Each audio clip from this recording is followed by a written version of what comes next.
Aduhai, bagaimanakah saya ingin menanggung kos pembaikan kereta yang tinggi ini? Lampu hadapan remuk, bemper pula pecah. Peruntukan kewangan saya pasti terjejas.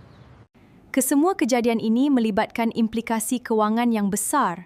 Jadi, bagaimanakah kita boleh melindungi diri daripada kerugian kewangan ini? Dalam kehidupan seharian, musibah sering berlaku tanpa diduga. Sama ada kemalangan jalan raya maupun masalah kesihatan, semuanya boleh memberi kesan besar kepada kehidupan dan kewangan kita.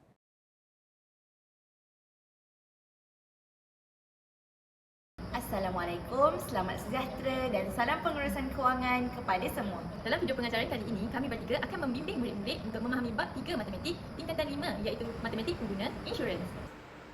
Tunggu apa lagi? Jom kita mulakan.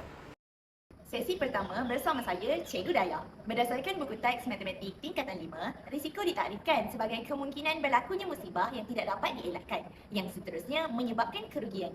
Hakikatnya, kehidupan kita sentiasa terdedah kepada ketidakpastian. Sebagai contoh, kemalangan jalan raya, kemusnahan harta benda akibat kebakaran ataupun bil perubatan yang tinggi disebabkan penyakit kritikal.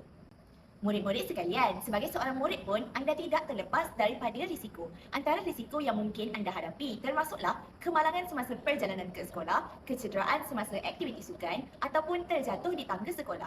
Oleh itu, walaupun kita sentiasa berhati-hati, risiko tetap wujud dan tidak boleh dipandang remeh. Insurans berfungsi sebagai instrumen perlindungan keuangan ataupun ibarat payung perlindungan. Kita sebagai pemegang polisi akan membayar sejumlah wang berkala yang dikenali sebagai premium kepada syarikat insurans.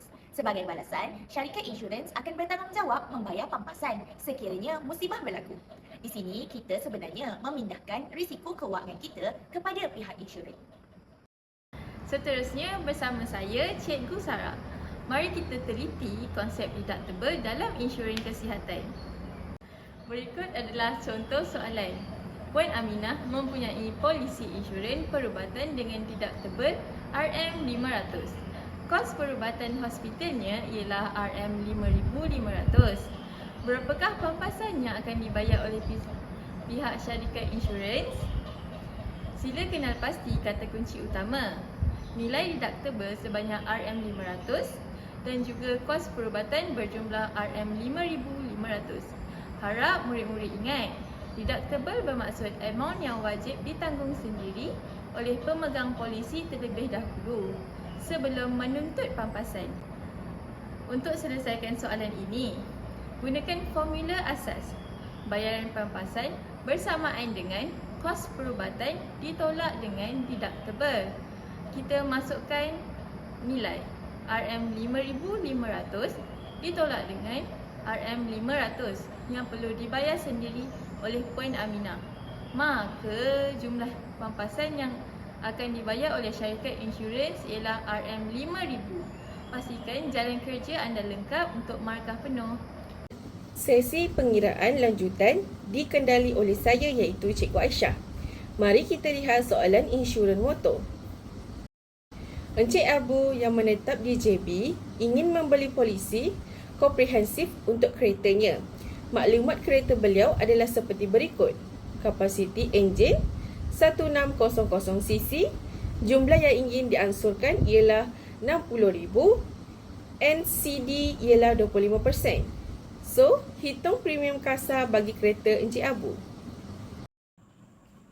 Merujuk jadual tarif Semenanjung Malaysia, bagi enjin yang tak melebihi 1650cc, kadar bagi 1000 pertama ialah 305.50 sen dan kadar bagi setiap bagi 1000 pula ialah RM26.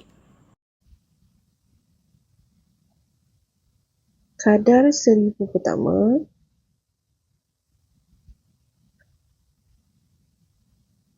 ialah RM305.50 sen. Jadi kita kena cari baki nilai. Baki nilai kita ambil RM59000 bahagi dengan 1000 darab dengan RM26.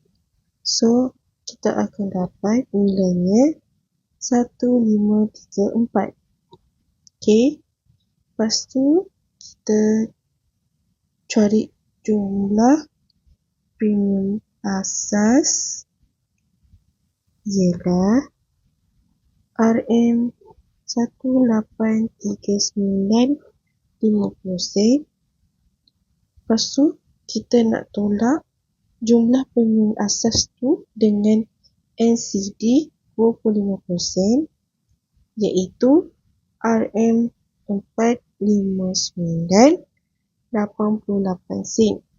So, total premium kasar yang perlu dibayar ialah RM1379.62 sen.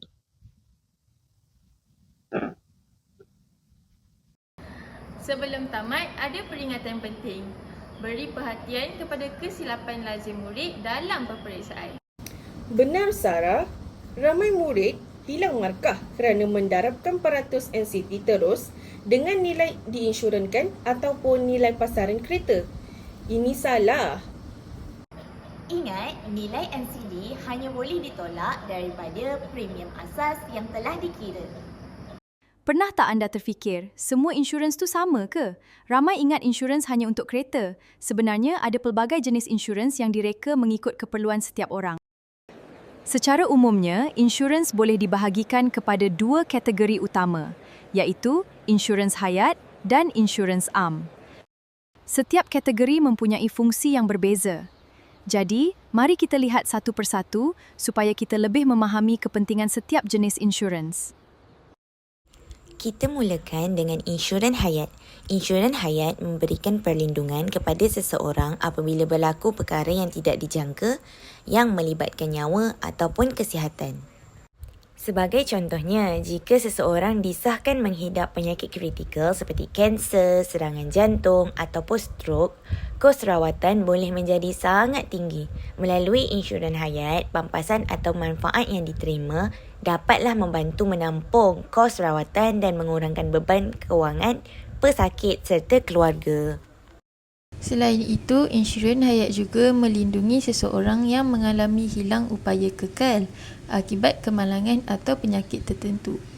Keadaan ini mungkin menyebabkan individu tersebut tidak lagi mampu bekerja seperti biasa.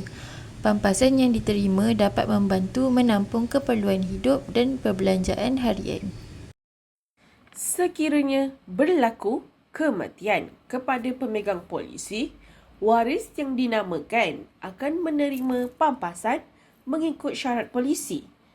Jadi, wang pampasan ni akan dapat membantu keluarga meneruskan kehidupan serta kurangkan beban kewangan seperti perbelanjaan harian, pendidikan anak-anak dan komitmen lain. Selain melindungi nyawa, kita juga boleh melindungi harta benda dan pelbagai risiko dalam kehidupan seharian melalui insurans am. Antara jenis insurans am ialah insurans motor yang memberikan perlindungan terhadap kerosakan kenderaan, kemalangan serta tuntutan pihak ketiga. Jenis yang kedua ialah insurans kebakaran. Insurans ini melindungi rumah atau bangunan daripada kerugian akibat kebakaran. Sekiranya berlaku kebakaran, kos membaiki atau membina semula rumah boleh menjadi sangat tinggi dan insurans ini membantu mengurangkan beban tersebut.